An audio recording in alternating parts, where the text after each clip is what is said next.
ओम साई राम, ओम साई राम। सभी दर्शकों को मेरा नमस्कार।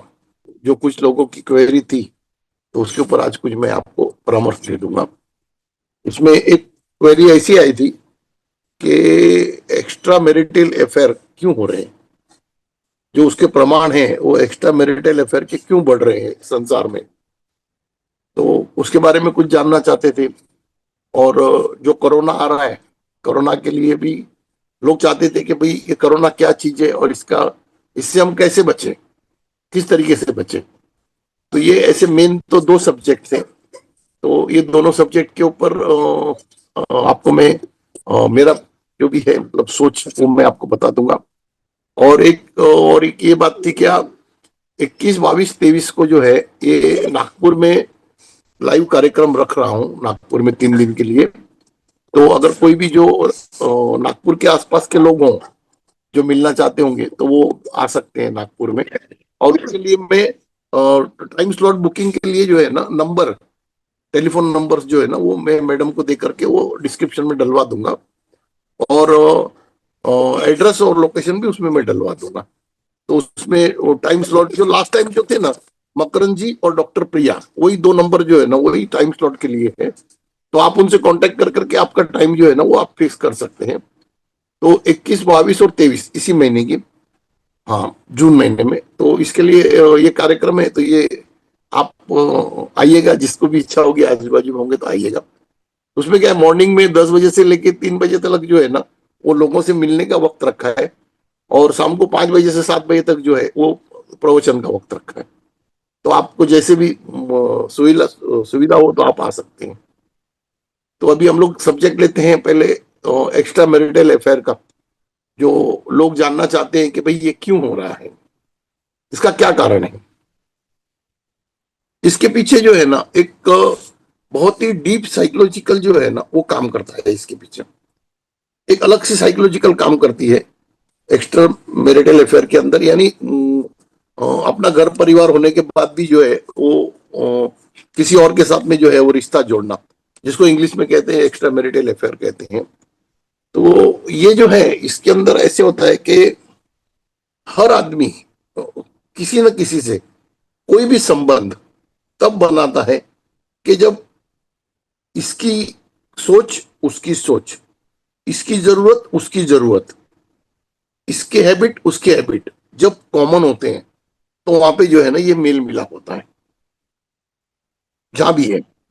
अच्छा, होता क्या है कि अगर बहुत लोगों का शादी के पहले प्यार होता है, शादी होने के बाद जो है वो धीरे धीरे प्यार कम होने लगता है, फिर वो दूसरा मैरिटल अफेयर होता है। तो इसका एक कारण है कि भाई अगर समझो किसी की लव मैरिज हुई है, तो हो कैसे जाता है कि मैरिज होने से पहले जो एक दूसरे का जो ख्याल रखते हैं, जो एक दूसरे का रिस्पेक्ट करते हैं, वो मैरिज होने के बाद में जो है ना वो उसकी जरूरत नहीं समझते कि भाई अभी तो मैरिज हो गई।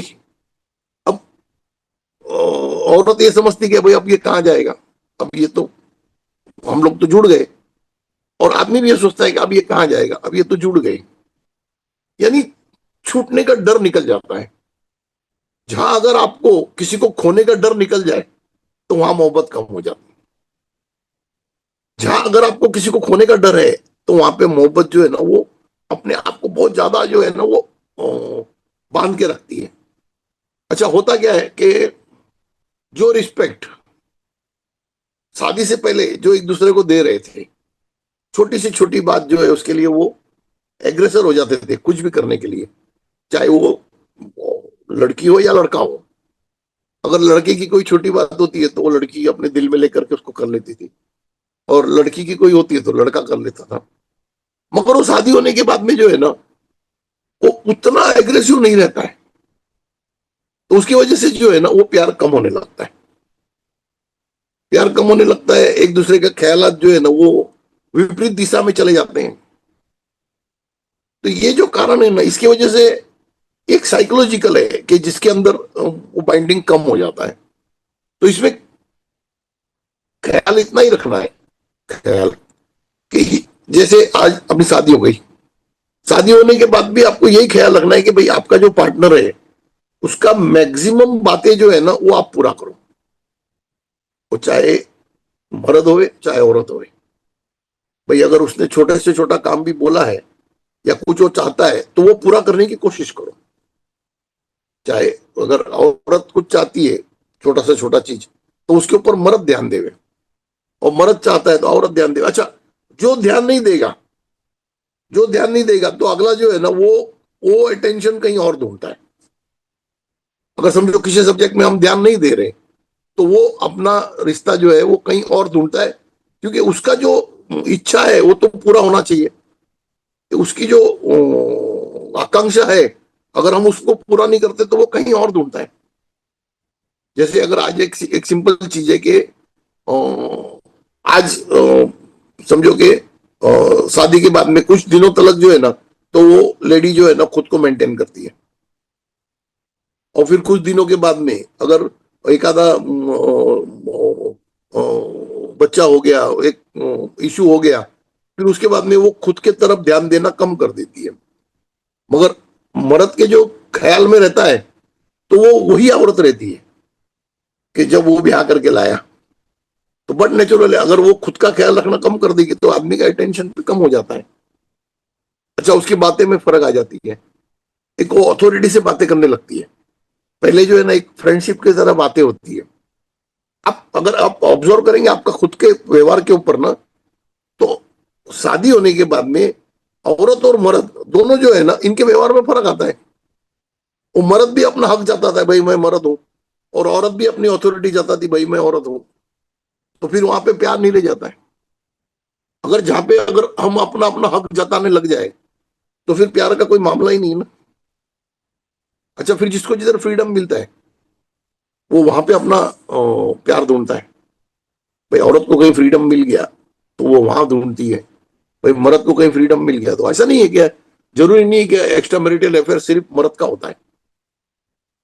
एक्स्ट्रा मैरिटल अफेयर औरतों का भी होता है और मर्दों का भी होता है। इसका कारण है कि जो उनके दिल में ख्वाहिशें हैं, जो उनकी इच्छाएं हैं, उस तरह से उसका पार्टनर जो है ना वो फुलफिल नहीं कर पा रहा है, वो फुलफिल नहीं कर पा रहा है। अच्छा, और एक क्या हो जाता है कि ब्याह के बाद में शुरुआत में जो है ना वो बहुत ही ज्यादा प्यार हो जाता है, बहुत ज्यादा, और उसके बाद में एकदम से जो है ना कम हो जाता है। तो फिर उसमें जो है ना वो ज्यादा परेशानी होती है। इसका कारण है ना कि कुछ जो रिवाज है ना वो हमने भी गलत बना लिए। कि भाई जैसे एक ही बेडरूम में सोना है, एक ही साथ सोना है, तो हर चीज अगर आपके साथ में 24 घंटे अवेलेबल है तो आप उसकी कदर कैसे करोगे? आप कैसे कदर करोगे उसकी? और उसका अट्रैक्शन भी कम होते जाएगा। आप अगर रोज दाल खाते रहो तो कितने दिन खाओगे? फिर आपका अट्रैक्शन कम होना है। उसी तरह अगर आप एक ही बेडरूम में रहते हो, एक ही बेड में सोते हो, तो 100% अट्रैक्शन कम ही होना है, कम होना ही है। अच्छा, और एक क्या होता है कि शादी करके नया नया आया तो सुबह की चाय से लेकर के रात के खाने तक हर चीज में जो है ना वो एक दूसरे का ध्यान रखा जाता है। और बाद में तो चिड़चिड़ाहट शुरू हो जाती है। वो जैसे बोलते हैं ना कि वो दुखता है पेट और पीटता है सर। आदमी क्या हो जाता है कि उसको पता भी नहीं चलता कि मैं कब इस चीज से ऊब गया। कोई भी चीज से इंसान जो है ना वो अति हो जाएगा तो ऊब जाएगा। तो थोड़ा सा जो है ना डिस्टेंस मेंटेन रखना भी जरूरी है। डिस्टेंस रहेगा तो अट्रैक्शन रहेगा। डिस्टेंस होगा तो अच्छा, चलो एक ही बेडरूम में तुम सो, मगर बेड तो अलग अलग रखो। बेड बेड कम से कम दो लगाओ ना। बेड तो दो लगाओ। होता क्या है कि एक तो एक साथ में सोने से जो है ना विचार जो है ना जो आपके चलते रहते हैं ना वो डाइवर्ट हो जाते हैं।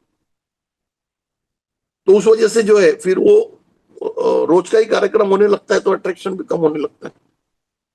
अच्छा, औरत जो है वो शादी करके आती है तो 6-8 महीना साल भर रोज खुद को संवारती है। तो वो जो है वो नजर देखने का जो है वो मर्द को आदत पड़ गया। तो जब वो देखता है कि फिर अब वो बाद में तो एक बच्चा हो गया तो बाद में वो खुद का ख्याल रखना कम कर देती है, नॉर्मल रह जाती है। अच्छा, उसकी भी गलती नहीं है, माँ बन गई तो नॉर्मल रहेगी, भाई उसको और भी काम है, बच्चे को संभालना, ये संभालना, मगर वो नॉर्मल रहेगी। फिर भी थोड़ा बहुत तो मेंटेन करना चाहिए बॉडी को। अच्छा, हमारे इंडियन लेडियां तो बॉडी का ख्याल ही छोड़ देती है, कि कहीं से पेट फूक जाता है, कहीं से कुछ फूक जाता है, तो वो क्या होता है, वो इंसान को, वो मर्द को नहीं समझ में आता है। अच्छा, ये हो गया औरत, औरत के साइड का बात, वो खुद को मेंटेन करे। जब आप फॉरेन में देखोगे तो आपको चार बच्चे की माँ भी होगी तो आपको दिखेगी नहीं चार बच्चे की माँ है, क्योंकि वो खुद की बॉडी मेंटेन करते हैं, वो खुद का स्वभाव मेंटेन करते हैं। अच्छा, वहां पे तो बगैर शादी के भी सालों साल रह जाते हैं। यहाँ पे शादी के बाद भी एक्स्ट्रा मैरिटल अफेयर होता है, डाइवोर्स होता है। इसका कारण है कि तुम एक दूसरे को समझो, एक दूसरे की जरूरत को समझो। अच्छा, मर्द का भी कैसा है कि जब शादी नई नई हो गई तो भाई क्या चाहिए, कैसा चाहिए, पप्पू चन्नू पन्नू सब चलाता है। बाद में साल भर के बाद में वो भी कुछ पूछना ही बंद कर देता है, भाई क्या ले आऊं, क्या चाहिए, कहाँ चलेंगे, कहीं घूमने चलेंगे क्या, कुछ पूछना ही बंद कर देता है। तो वो हिसाब से वो औरत भी उब जाती है। तो ये जो छोटे छोटे चीजें है ना, आप एक चीज समझ लेना कि इंसान जो है ना, वो बगैर मतलब के किसी से प्यार करे, ये नेक्स्ट टू इम्पॉसिबल है। कोई ना कोई मतलब होगा, कोई ना कोई चीज उसको अच्छी लगती होगी, कहीं ना कहीं उसकी चाहत होगी, तभी उसका मोहब्बत होगा। आज ईश्वर से भी मोहब्बत इसलिए करता है लोग कि भाई ईश्वर उनकी जो है ना, वो ख्वाहिशें पूरी करता है। अगर ख्वाहिशें पूरी करना बंद कर दे ईश्वर, तो कल ईश्वर से भी मोहब्बत नहीं करेंगे। यानी क्या होता है कि ये इंसानी फितरत है, ये साइकोलॉजिकल है। तो इसमें साइकोलॉजिकल में ये है ना, अगर आपको पार्टनर के साथ में बहुत लंबा तलक रहना है, औरत मर्द को एक साथ में बहुत लंबे तक जिंदगी जीना है, तो वो दो तरीके से जीते हैं। एक तो एक दूसरे को समझ करके जीते हैं, और दूसरा समाज से डर करके जीते हैं। तो समाज का डर जो था, ये आज से 50 साल पहले तो बहुत था। अब वो डर निकल गया, कम हो गया, बहुत बहुत कम हो गया है। तो अभी वो एक चैनल तो बंद हो गया। तो अभी तो एक ही है कि आपको एक दूसरे को ही संभाल के लेना है। अच्छा, जितना एक दूसरे को आप लेट गो करोगे ना बातों को, जितना आप एक दूसरे की बातों को लेट गो करोगे ना, उतना जो है ना आपके संबंध करीब आएंगे। अभी क्या बोलने जैसा नहीं है। एक बार एक हमारे लंदन के कोई हमारे फ्रेंड के पहचान वाले आए थे, तो हम लोग ऐसी पार्टी में बैठे थे। तो तो उसकी जो वाइफ थी वो उसको बोलती है, बोले तेरे इंडिया की गर्लफ्रेंड को नहीं बुलाएगा पार्टी में। तो ये बोलता उसको, नहीं नहीं नहीं नहीं, बोले नहीं बुलाने का उसको, अपन अपना पार्टी करेंगे। अरे हमने कहा ये क्या चक्कर है। तो वो उसकी मिसेज बोलती है, बोले इसकी गर्लफ्रेंड है यहाँ पे। तो वो बोलता है इसके लिए उसको बोले बुला ले करके। तो बोले नहीं नहीं नहीं नहीं, मेरे को नहीं बुलाना है। तो ये देखो क्या होता है, एटलीस्ट खुले खुले माइंड से तो है, खुले माइंड से तो है।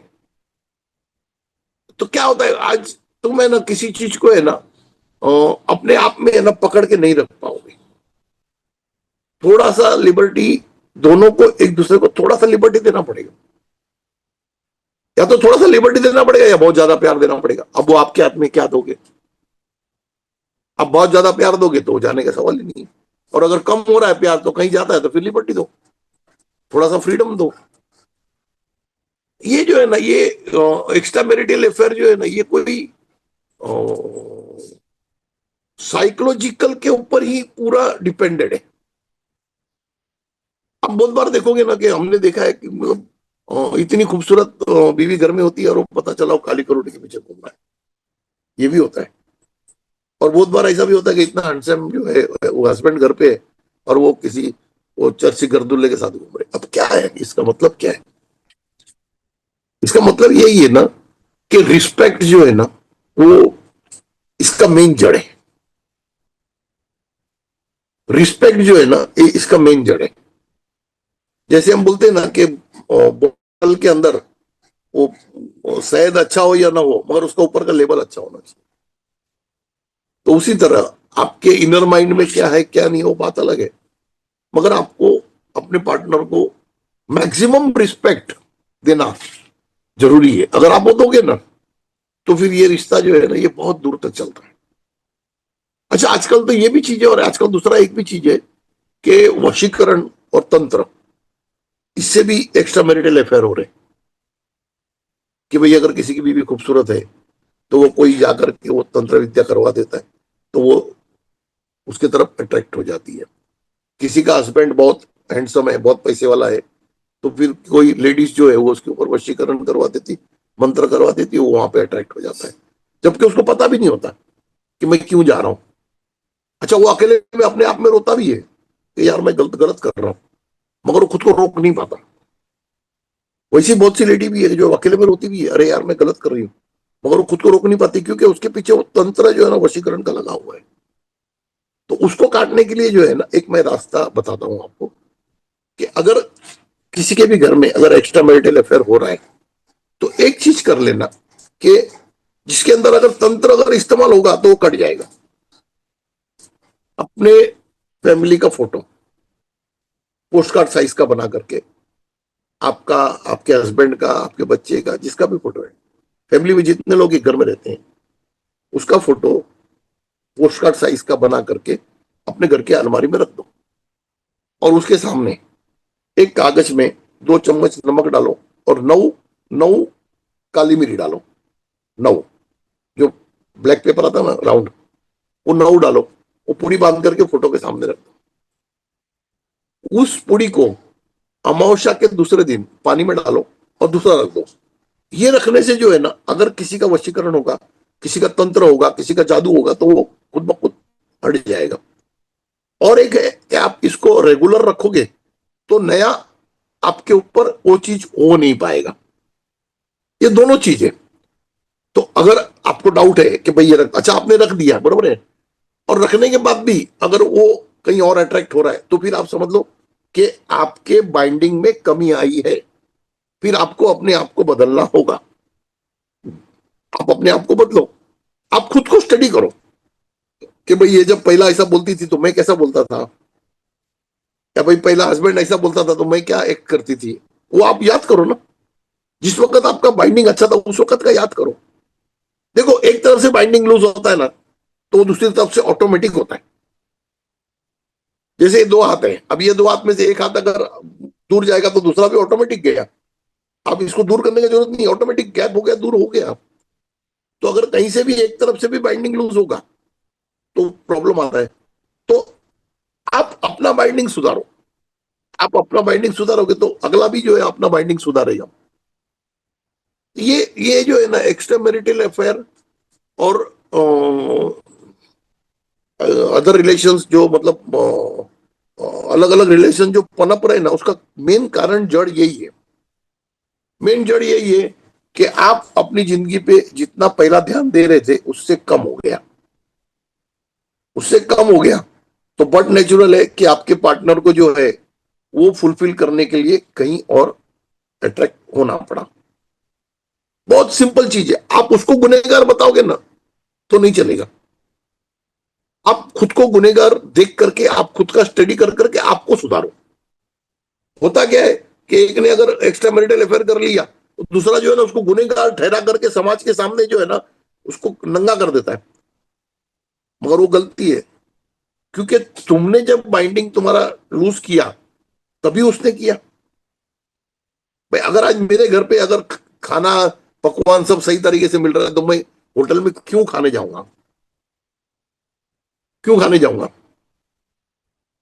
अगर मेरे घर में मान सम्मान मेरे को मिल रहा है, प्यार मिल रहा है, तो मैं किसी और के पास वो चीज लेने क्यों जाऊंगा? अच्छा, बट नेचुरल है, जिसके साथ जाएगा तो वो जो नया है तो वो तो रिस्पेक्ट देने वाला ही है, जैसे आप दे रहे थे।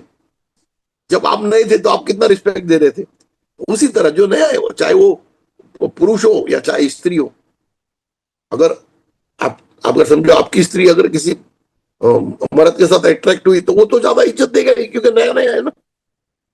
और आपका हस्बैंड अगर किसी लेडीज के साथ अट्रैक्ट हुआ तो वो रिस्पेक्ट देगा ही, क्योंकि वो नया नया है। तो अगर आप जितना शुरुआत में जो रिस्पेक्ट दे रहे थे और जो आप उसको संभाल रहे थे प्यार को, वो अभी भी संभालो, तो खत्म हो जाएगा वो। आपको खुद को ही बदलना होगा। आप खुद की तरफ जब एंगल करोगे ना कि भाई मेरी कहीं गलती हो रही है, तब आपको पता चलेगा क्या गलती हो रही है। अच्छा, बहुत बार और एक क्या होता है कि समझो अगर ज्वाइंट फैमिली होता है, बरोबर है ना, तो औरत का ध्यान जो है ना, वो घर के और लोगों के तरफ भी बढ़ जाता है। तो उसकी वजह से भी जो है वो मर्द की तरफ उसका ध्यान कम हो जाता है। मगर वो तो है ना, उसने संभालना पड़ेगा कि भाई भले 10 जगह ध्यान बटे आपका, भाई सास ससुरे का काम है या बच्चों का काम है, सब जगह बटे, मगर मिनिमम जितना अटेंशन मर्द को मिलना चाहिए उतना तो देना ही होगा। अगर उसको अपना प्रॉपर मान सम्मान और हर चीज मिल रहा है तो क्यों कहीं और अट्रैक्ट होगा। देखो फुल पूरा साइकोलॉजिकल है। आज एक मर्द है, चलो उसका शादी हुआ, उसके बाद में उसके माता पिता का भी खर्चा संभालना है, बच्चे भी हो गए उसका भी खर्चा संभालना है। बट नेचुरल उसको टेंस ज्यादा आता है काम धंधे में। मगर वो सब टेंस को छोड़ करके अपने वाइफ के तरफ उसने उतना टाइम देना ही पड़ेगा कि जितना पहला दे रहा था। अगर आप नहीं देते हो, अगर आप रिस्पेक्ट नहीं देते हो, अगर आप उसका कहना नहीं मानते हो, तो फिर बाइंडिंग लूज होगा।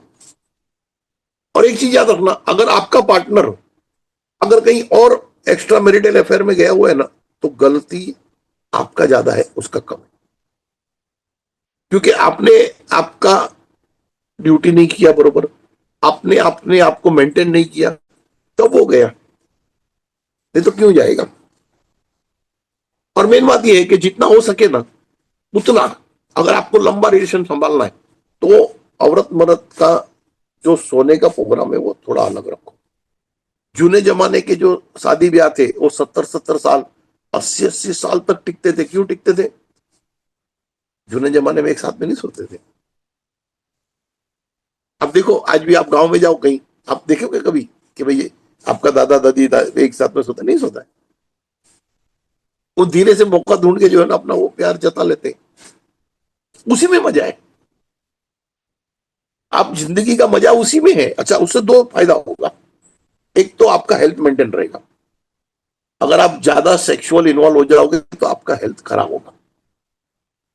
बट नेचुरल एनर्जी वेस्ट हो रहा है, तो एक वो फायदा है। दूसरा, आपका अट्रैक्शन भी कम होगा। जब आप ज्यादा अगर सेक्सुअल में इन्वॉल्व हो जाते हो डेली के डेली, बट नेचुरल है किसी का भी जो है ना वो बाद में एक ही चीज कर करके उसका भी फिर वो कुछ नया ढूंढता है। वो कुछ नया नया ढूंढता है। ये तो इंसान का फितरत है। अगर आप एक डिस्टेंस मेंटेन करोगे, भाई चलो वीक में या 15 डेज में या वीक में 2 टाइम्स, वो आप अगर आपका एक प्रोग्रामिंग बनाओगे, तो आप देखना रिलेशन भी मेंटेन रहेंगे और हेल्थ भी मेंटेन रहेगा। यहाँ तो आप दोनों चीज खो रहे हो। आप हेल्थ भी खो रहे हो, रिलेशन भी खो रहे हो, आपका मेंटली बैलेंस भी खो रहे हो। क्योंकि जब एक्स्ट्रा मैरिटल अफेयर होता है ना, तो जो एक्स्ट्रा अफेयर कर रहा है उसके मेंटल का जो परिस्थिति होता है ना, वो दूसरा कोई नहीं समझ सकता। क्योंकि वहां उसको अलग तरह से संभालना है, यहाँ अलग तरह से संभालना है। यहाँ के प्रॉब्लम्स अलग है। अच्छा, वहां के भी फिर प्रॉब्लम्स होते हैं। भाई ये तुम्हारा किसी के साथ रिश्ता हो गया, तो उसके भी तो प्रॉब्लम सारे तुमको ही संभालने हैं ना, क्योंकि तुम मर्द हो। तो इसी तरह अगर औरत का भी कहीं रिश्ते रिलेशन हो जाता है, तो फिर उसका भी जो है कुछ प्रॉब्लम होता है, उसके बारे में भी सोचना है। फिर मर्द का भी है, उसके बारे में भी सोचना है। तो आदमी विक्षिप्त हो जाता है। और इसमें पार्टनर की गलती सोचने से ज्यादा पहला अपन अपने आप की गलतियां सुधार ले। कुछ बोलने की भी जरूरत नहीं है। तुम अपना नेचर सुधार लो, आप देखो पार्टनर खुद ब खुद अट्रैक्ट हो जाएगा। आप अपना नेचर सुधारो। अच्छा, वो ज्यादा उसका चांस है ना बिगिनिंग में ही है, जब शुरुआत हो रही है तभी करना है। एक बार टाइम ज्यादा निकल गया, उसके बाद में तो बहुत दिक्कत होती है। क्योंकि फिर तो वो वहां पे बाइंड हो गया, बहुत ज्यादा बाइंड हो गया। ये एक कहानी है। या तो फिर बहुत ज्यादा बाइंड हो गया, तो आपको उसको भी एक्सेप्ट करना पड़ेगा, क्योंकि वो भी उसके लाइफ लाइफ का पार्ट हो जाएगा। तो फिर एक्सेप्ट करके अपने को, जिसको बोलते हैं ना कि समाधान करके जिंदगी बिताना पड़ेगा। भाई एक गलती हो गई, अगर आपका एक पैर कट गया, बरोबर है, अब वो जो कट ही गया, उसके बारे में आप कितना भी चिल्लाओगे, कितना भी सोचोगे, तो क्या होना है? तो अभी तो आपको एक ही देखना है कि भाई जितना है चलो आधा बचा हुआ है ना, उसी में जिंदगी बिताओ। हाँ, जब शुरुआत में जब मार लगा, अगर उसी टाइम आप उसका ट्रीटमेंट कर लिया, तब तो पैर ही पूरा बच जाएगा। तो जहां आपको पता चला कि भाई ये एक्स्ट्रा मैरिटल अफेयर हो रहा है, तो आप पूरी तरह अपने आप को स्टडी करो कि भाई मैं पहला क्या थी और मैंने अपने आप में क्या बदलाव लाया जिसकी वजह से ये हुआ। बस वो गलती को सुधारो। आप अपने आप को पहले के जगह में ले आओ, तो वो भी पहले की जगह में आ जाएगा। ये जो चीज है ना, ये ऐसे देखने जाओ ना, तो 100% साइकोलॉजिकल है। सारा सारा साइकोलॉजिकल खेल है। मगर इसमें जिसको बोलते हैं ना कि जिसकी गलती है ना, वो कभी नहीं सुधारेगा। ये एक प्रिंसिपल समझ लो। जिसकी गलती है, जिसने एफआईआर कर लिया, आप चाहोगे कि वो सुधर जाएगा, वो सुधारेगा नहीं। इसका कारण है कि आपके यहां से कमी होने के बाद ही उसने वो किया। तो जब आप आपका कमी फुलफिल कर लोगे, तो आपको बोलने का भी जरूरत नहीं पड़ेगा, खुद ही आ जाएगा। वो चाहे लेडी हो चाहे जेंट्स हो, आप अपनी गलती सुधार लो, तो जो सामने वाला है वो खुद ही आ जाएगा वापस। ये एक बहुत बड़ा साइकोलॉजिकल सब्जेक्ट है। मगर इसमें आप अगर प्रैक्टिकल चले जाओ ना, प्रैक्टिकल, तो बहुत ही छोटा चीज है। अगर प्रैक्टिकल चले गए तो बहुत छोटा चीज है। अच्छा, इसके अंदर एक चीज और है ना, कि ये चीज के अंदर आप गलती से भी अपने किसी और को इन्वॉल्व कभी मत करो। अगर आपके पार्टनर का कहीं पे अगर कोई इस तरीके का हो गया रिलेशन, तो आप गलती से भी ना अपने परिवार के किसी को इन्वॉल्व करना, ना उनके परिवार के। और जिस दिन आप इन्वॉल्व करोगे, तो उसके बाद में ये पैचअप होने में जो है ना, ये बहुत मतलब तकलीफ का काम है, और नेक्स्ट टू इम्पॉसिबल है। क्यों? कि वहां पे है ना, फिर इंसान का अहंकार जो है ना, वो भी इन्वॉल्व हो जाता है। जब तक मियाँ बीवी का ये मैटर अपने आप में है ना, तब तक इसका दोनों का एक होने का चांस बहुत ज्यादा है। और जहां पर अगर आपने इसमें तीसरे किसी को डाल दिया, तो फिर ये एक होने का चांस जो है ना, 0% में आ जाएगा। क्योंकि पहले जो था, एक तो प्यार का कमी था, या कोई अट्रैक्शन का कमी था। अभी तो अहंकार का भी मामला आ गया। तो अहंकार को जब चोट लगती है, तो फिर वो दूसरे दूसरे दवा होता ही नहीं उसका मलहम से। तो ये गलती कभी नहीं करना। आपको ही अपने आप को बदल करके उसको करीब लाना है, तब आप फिर एक हो जाओगे। और जहां आप अगर कहीं किसी को डाल दोगे बीच में, तो फिर आप एक समझ लेना कि ये चीज जो है ना, ये एक करने में आपको पूरी जिंदगी निकल जाएगी। ये किसी ने क्वेश्चन किया था कि प्रवीण भाई, ये एक्स्ट्रा मैरिटल अफेयर क्या है, जो मतलब ये क्यों हो रहा है, और ये ज्यादा क्यों हो रहा है? तो इसका ये कारण है, क्योंकि पहले जो था ना, समाज का डर था। पहले जो था, समाज का डर था। अब धीरे धीरे लोगों का समाज का डर कम होते जा रहा है।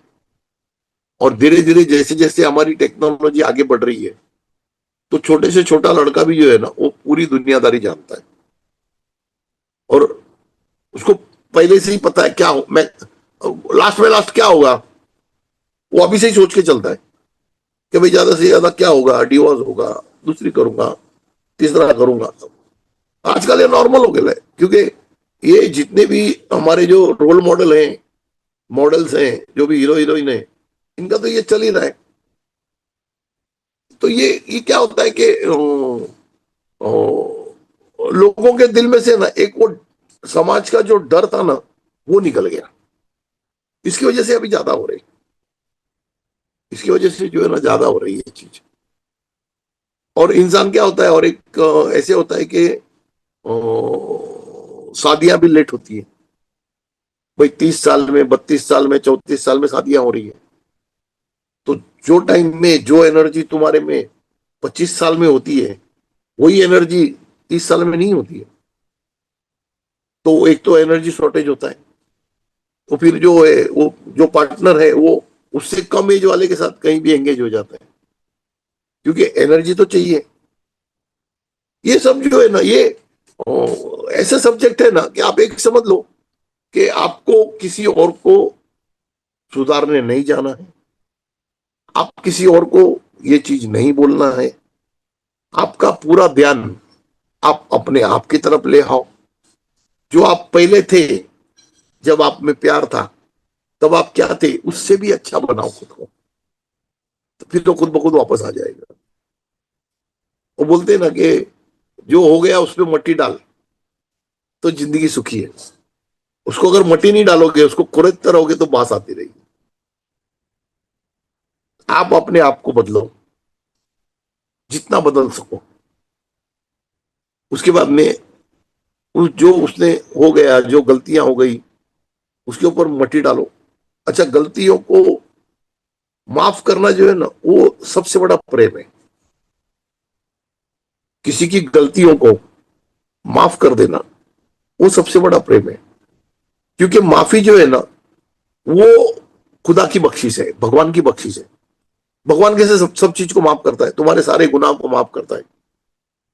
तो अगर आप माफी में किसी को कर देते हो, तो आप जो है ना, आप अपने आप को जो है ना, वो श्रेष्ठतम श्रेणी में ले आ रहे हो।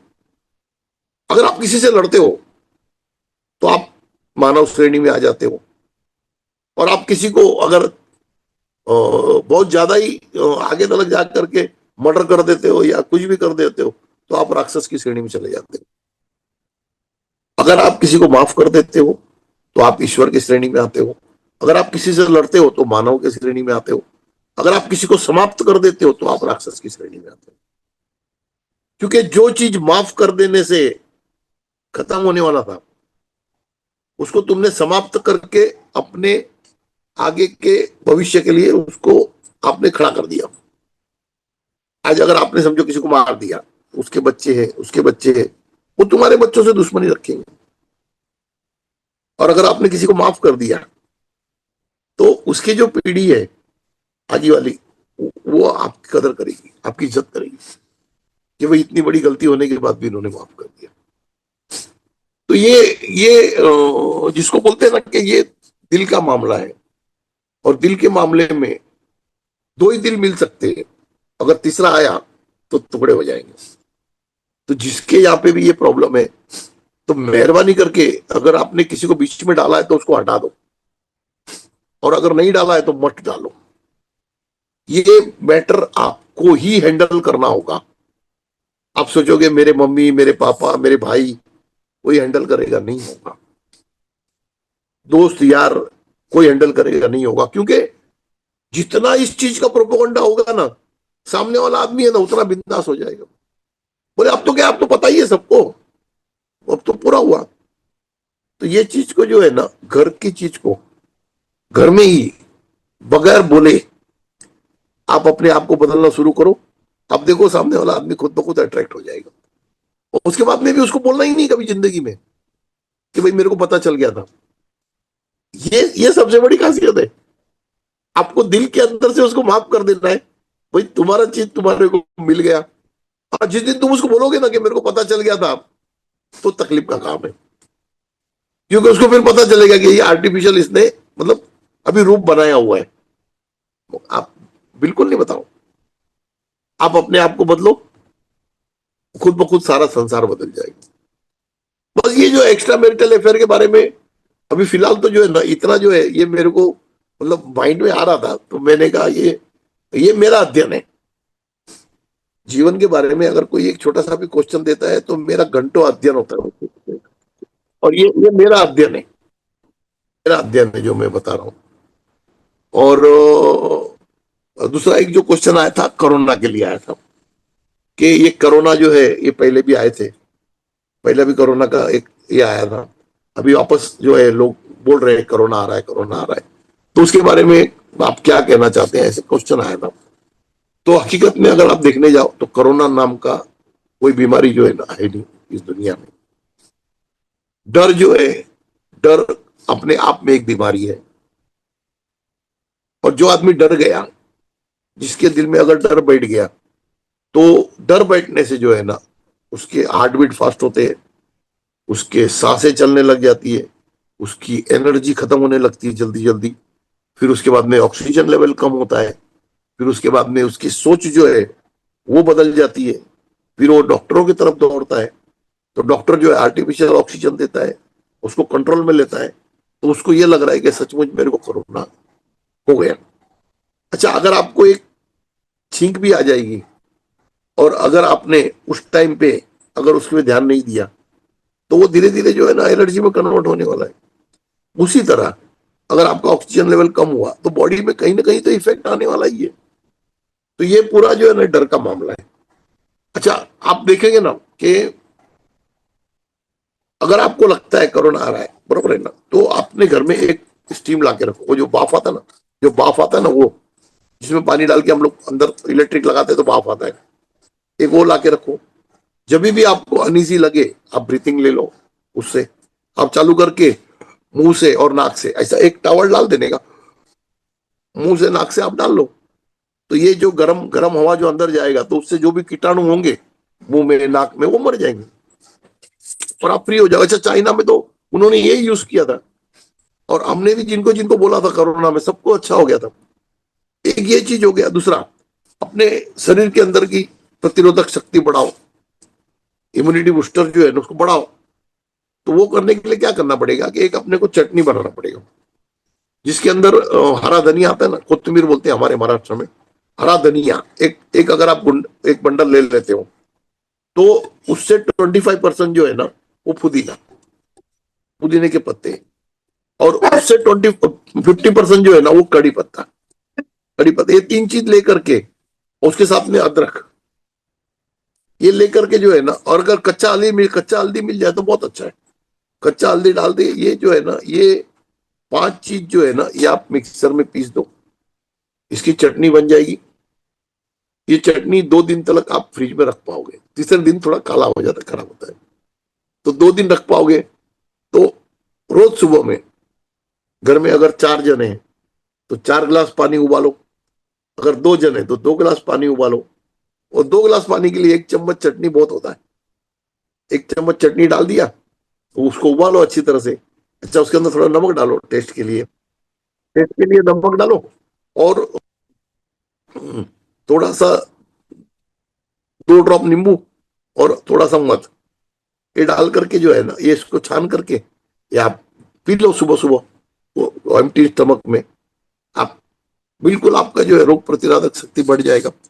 अच्छा, खाली कोरोना के लिए नहीं, और भी अगर आपको कोई बीमारी है, अगर कोई भी मेडिसिन चल रही है, उस टाइम पे आप ये लोगे ना तो आप देखना उसका आपका रिकवरी का स्टेज है ना मतलब आधा हो जाएगा।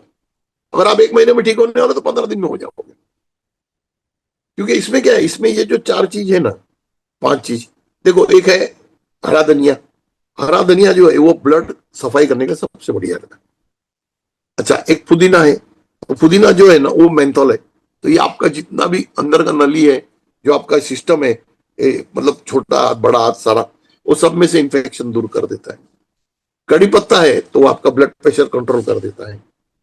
ये 3 चीज हो गया। अदरक है, अदरक क्या करता है, आपके जितने स्नायु है ना, नर्वस सिस्टम, उसको फ्लेक्सिबिलिटी देता है।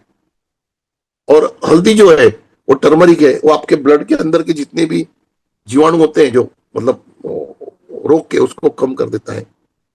मध जो है वो आपका डायबिटीज कंट्रोल करता है, ये मीठा चीज डायबिटीज कंट्रोल करता है।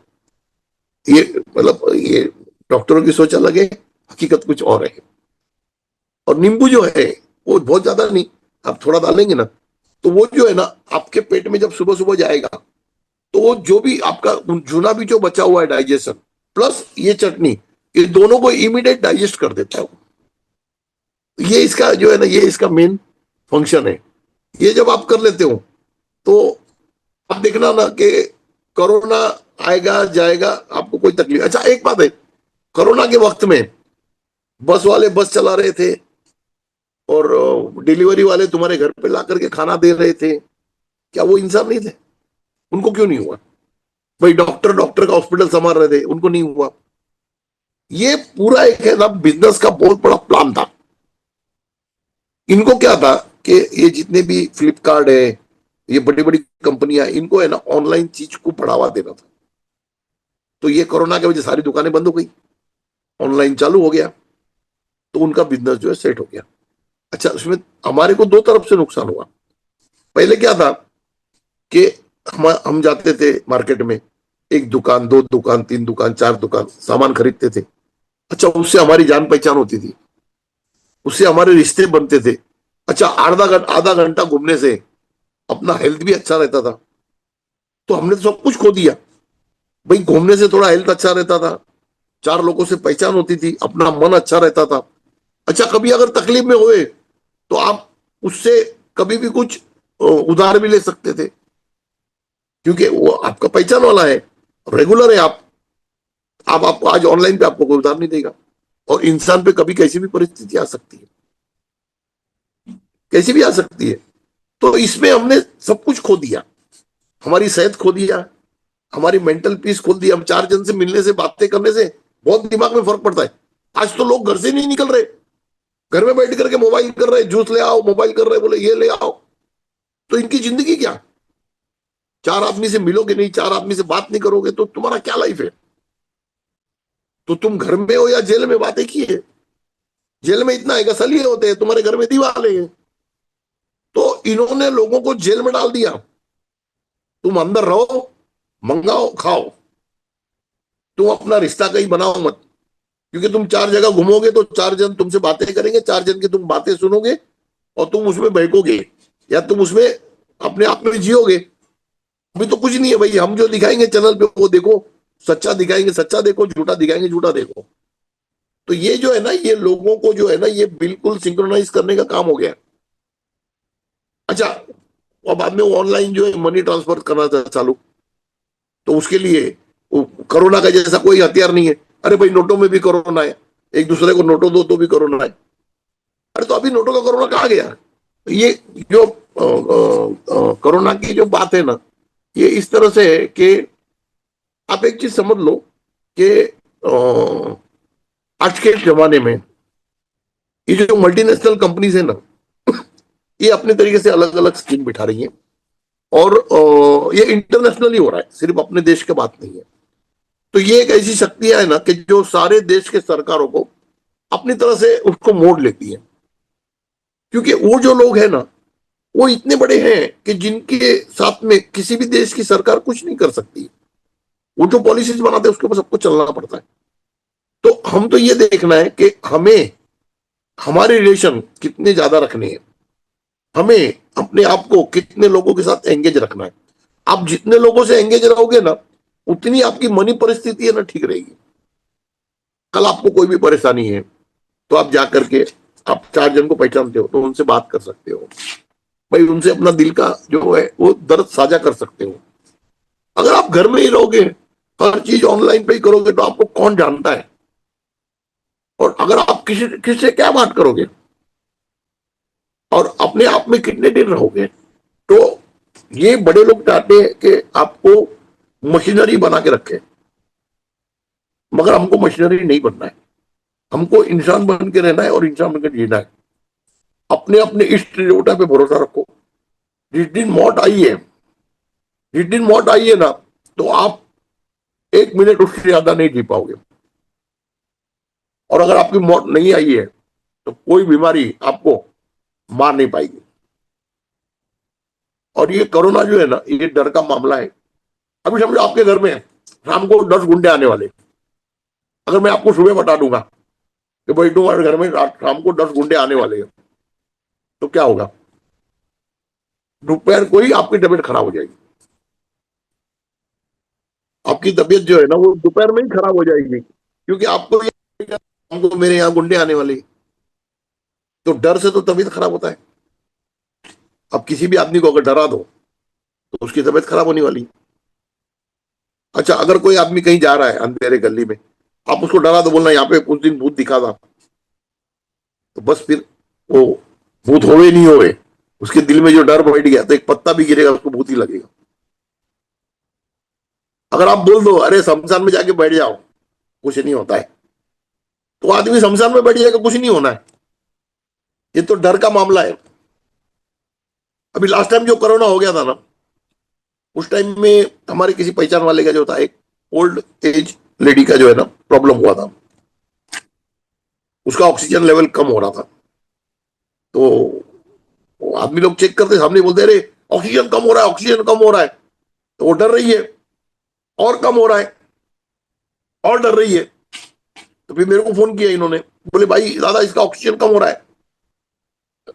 मैंने कहा तुम एक काम करो, वो जहां पे सोई है वहां पे एसी चालू है क्या? बोले नहीं। मैंने कहा चालू करो, एसी चालू करो, क्योंकि ठंडी हवा जो है ना उसमें ऑक्सीजन लेवल ज्यादा होता है। और उसको मेंटली पीस करो, उसको बोलो मैंने बोला हूं। अच्छा वो मेरे को बहुत मानती थी, उसको बोलो मैंने बोला हूं ठीक हो जाएगा।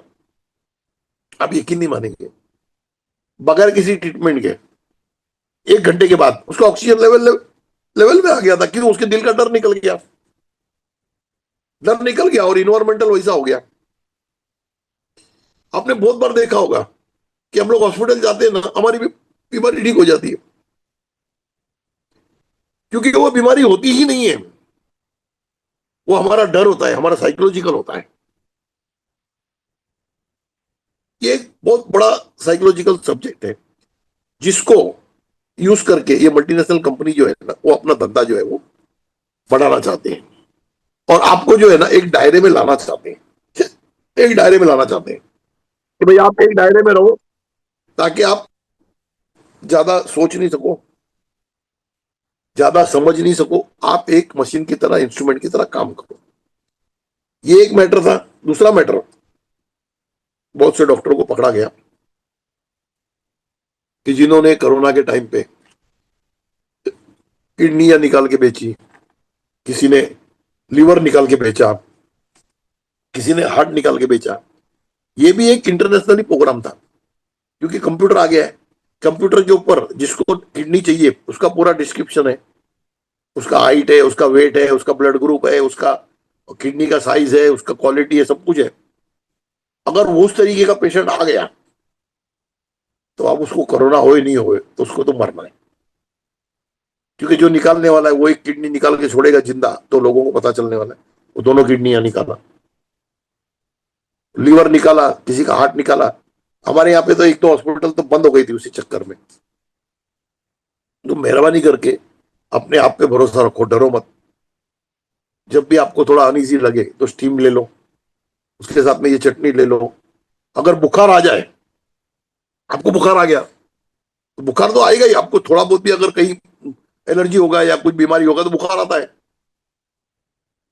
मगर जब आपके दिल में डर होता है कोरोना का, तब तो वो बुखार आपको कोरोना दिखता है। डरने का बात नहीं है।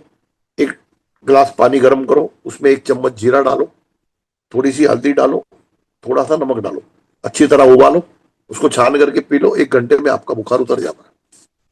और ये जो मैं ट्रीटमेंट बता रहा हूं ना, ये आपको 1 घंटे में ही आपके ऑक्सीजन लेवल में, आपके बुखार में, हर चीज में फर्क बताएगा। अच्छा, डॉक्टर लोग बहुत सी चीजें आपको नहीं बता रहे। क्यों नहीं बता रहे? वो ये नहीं बता रहे, आप जाओगे तो अरे भाई डरो मत, कुछ नहीं होगा, आप डरो मत, ये डर का चीज है, आप डरो मत।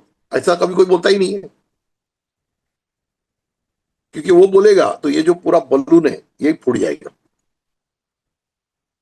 और मैंने भी ये चीज का अंदाजा कैसे लिया कि कोरोना आने से पहले कोरोना के लिए जो चीज लगने वाला है, पीपी किट है, हैंड ग्लोव्स है, इनकी बड़ी बड़ी कंपनियां लगी हमारे देश में। तो ये तो बिजनेस मॉडल ही था ना। जो बीमारी आई नहीं है उसकी पहला तुम उसके लिए तैयारी कर रहे हो, तो इसका मतलब तुमको मालूम था कि ये प्रायोजित है और ये आने वाला है। और ये अभी फिर प्रोग्रामिंग हो रहा है, और ये बार बार होगा। जब लोगों को आर्गन की कमी पड़ेगी, हमारे शरीर के अंगों की, तब तब ये प्रोग्राम होगा, और डरना नहीं है। और आप एक चीज समझ लो ना कि आपका डर आपका बीमारी का जड़ है, और आपका जो डर निकल गया तो उसके साथ आप समझ लो बीमारी भी निकल गया। और इसमें ज्यादा डरता कौन है? कि जिसको पहले से बीमारी है, किसी को डायबिटीज है, किसी को ब्लड प्रेशर है, किसी को हार्ट का प्रॉब्लम है, वो ज्यादा डरता है। वो ज्यादा डरने से उसको जल्दी होता है, साइकोलॉजिकली होता है। तो ये जो चीज है ना, इससे इस तरह से आप बच सकते हो, कोई तकलीफ नहीं होता है। हमने कितने, हमारे जो लोग थे ना, उनको जब मैंने ये सांत्वना दिया लास्ट कोरोना में, तो कुछ नहीं हुआ उनको। अच्छा, लोग बोलते भी थे कि बोले तुम बाबा का इतना इलाज करते हो, सबका इलाज करते हो, तो कोरोना में क्यों नहीं किया? तो जब मैंने बाबा से बात किया, मैंने कहा बाबा इसमें क्या करना है कोरोना में? बाबा ने बोला कुछ है ही नहीं तो क्या करेगा, कुछ है ही नहीं। अगर कुछ होती बीमारी तो बाबा बताते इलाज ना, अगर बीमारी होती तो इलाज बताते। जब वो इतनी बड़ी बड़ी चीज का इलाज बता रहे, भाई लोगों की गैंग्रीन ठीक हो रही है जो डॉक्टर के बस का नहीं है, वो गैंग्रीन ठीक हो रही है लोगों का, उनका ऐसी ऐसी बीमारी ठीक हो रही है, सोराइसिस ठीक हो रहा है बाबा के इलाज से। तो ये कोरोना कौन सी खेत की मूली है, तो बुखार और सर्दी का बात है। तो इसके लिए तो आप स्टीम लो, बुखार आया जीरा गर्म करके पियो बना करके पानी। और ये चटनी जो है ना, ये आप कोरोना है या नहीं है, आप प्रैक्टिस रखो कि भाई अपने 2-4 बार 15 दिन में महीने में खाना है बना करके, घर में सब लोगों को देना है सुबह में। भाई संडे का प्रोग्राम रखो ना, संडे को सुबह ये सबको पिलाओ एक एक गिलास, सबकी हेल्थ अच्छी रहेगी। अच्छा, अगर आप अभी कंटिन्यूस पीते हो, मेरी बातों पे भरोसा मत करो, आजमाओ। आप अगर ये तरीके का सुबह में अगर आप काढ़ा बना करके आप पीते हो, अच्छा टेस्ट बहुत बढ़िया है उसका, ऐसा नहीं है कोई मतलब खराब टेस्ट है, आपको पीने में बहुत अच्छा लगेगा। ये आप 15 दिन पी के देखो, आपका शरीर जो है ना आपको इतना हल्का लगेगा कि आपको लगेगा किसी ने आपके बदन में से जो है ना वो 2-5-10 किलो वजन कम कर दिया। वो एक्चुअल में वजन कम नहीं हुआ है, आपका शरीर वैसा ही है, मगर उसका एनर्जी लेवल बढ़ गया। एनर्जी लेवल बढ़ जाने से जो है ना आप बहुत खुद को है ना बहुत कंफर्टेबल महसूस करोगे। आज मेरा शरीर इतना भारी है, आज मेरा शरीर तो 122 किलो का वजन है मेरा, मगर मैं चलता हूं तो लोग बोलता है यार तुम हमसे तेज चल रहे हो, क्या बात है। अभी मैंने कहा मैं एनर्जी मेंटेन करके रखा हूं।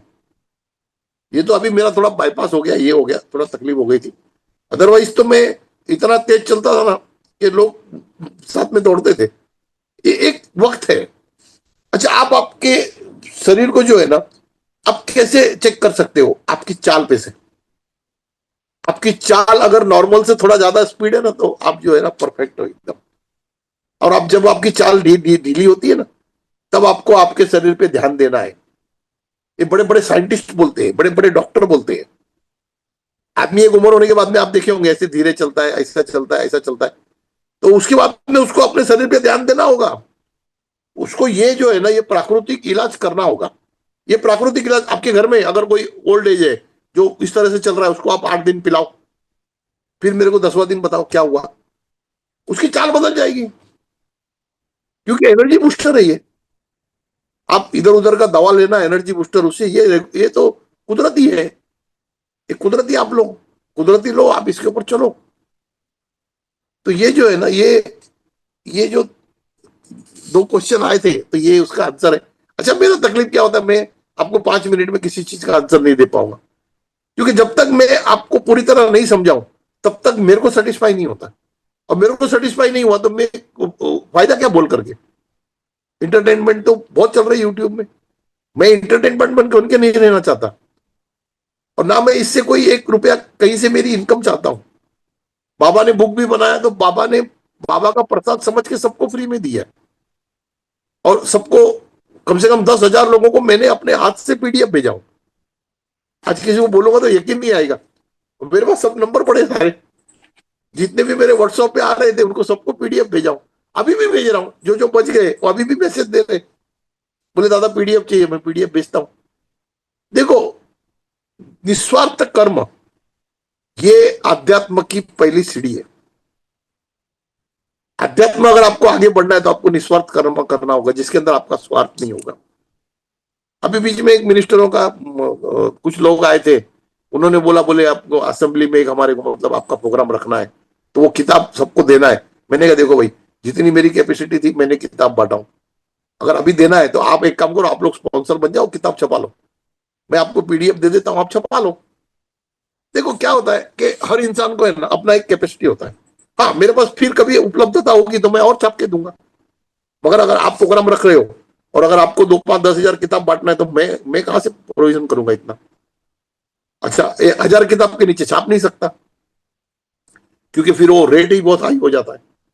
1,000 छापते हैं तो कंट्रोल में। अच्छा, मैंने उसको ये भी बोला, मैंने कहा एक बाबा का भगत है जिससे मैं छपवाया, तो वो विदाउट प्रॉफिट छाप के दे रहा है, उसके पास मैं आपको मिला दूंगा, आप छपा लो, क्योंकि वो भी बाबा का भगत है, वो भी तो अपना जो है निस्वार्थ कर्म करना चाहता है। अच्छा, इसमें क्या बुक में हर हर पेज में लिखा हुआ है this book is not for sale, तो कोई बेच तो सकता ही नहीं। तो ये जो है ना ये ज्ञान का प्रसाद है, और ज्ञान का प्रसाद जो है ना, इसका सबसे ज्यादा फल है। क्यों? अगर आप किसी को एक रोटी खिलाओगे तो कल फिर भूख लगेगी। आप किसी को कपड़ा दोगे तो 6 महीने के बाद फिर लगेगा। आप किसी को कुछ और दोगे तो फिर और लगेगा। मगर ज्ञान अगर आप एक बार किसी को दोगे ना, तो वो 10 जन को देने के बाद भी उसके पास बचेगा। ये मतलब इस तरीके की सारी बातें, अध्यात्म का नाम यही है। आज अगर मैं किसी चीज को जानता हूं, तो मैं जो मेरा बिजनेस है उसमें मैं फायदा लूंगा, मैं हर चीज में फायदा लूंगा, तो फिर मेरा इंसानियत कहाँ है? और मेरा अध्यात्म कहाँ है? मेरा धर्म कहाँ है? और धर्म तो यही है, यही धर्म है। इंसानियत और अध्यात्म जो है ना, यही है। अपने आप को समझना, अपने आप को संवारना, अपने आप को सुधारना, अपनी गलतियों को समझ लेना, अपनी अपनी गलतियों को कवर करना। दूसरे की गलती ढूंढने मत जाओ, आप सुखी हो जाओगे। दूसरे की बातों में मत आओ। कोई किसी को कितना भी शेर बोले ना, जब तक तुम्हारे सामने शेर नहीं आया और तुमने लट नहीं बताया, तब तक उसकी शक्ति का अंदाजा तुम किसी के बोलने से मत लो। कोरोना कोरोना कोरोना, अरे कोरोना कुछ नहीं है। दिन में 2 बार स्टीम ले लो, बुखार आया जीरा पानी पी लो, ये चटनी खा लो, कोरोना का बाप भी कुछ नहीं करेगा तुमको। तो आज के लिए इतना ही काफी है। और अभी मैं 21, 22, 23 3 दिन जो है ना, नागपुर में कार्यक्रम है। अगर किसी को जो भी नजदीक होंगे, क्योंकि टाइम बहुत कम है, तो जो भी नजदीक में होंगे, अगर उनको आने की इच्छा है, मिलने की इच्छा है, तो वो आ सकते हैं। उसमें सुबह 10 बजे से लेके 3 बजे तक जो है वो मिलने के लिए रखूंगा लोगों का। और उसके लिए आपको स्लॉट लेना पड़ेगा। तो लास्ट टाइम के नंबर में जो मकरन मकरन जी से और डॉक्टर प्रिया थी, ये दोनों के नंबर के ऊपर आप कांटेक्ट कर सकते हो। अभी भी मैं डिस्क्रिप्शन में नंबर और एड्रेस मैं अभी डलवा देता हूं मैडम से, तो आपको नागपुर का एड्रेस और नंबर दोनों मिल जाएगा। तो आप आइएगा जरूर, मिलेंगे हम। ओम शाही राम, ओम शाही राम, ओम शाही राम, ओम शाही राम।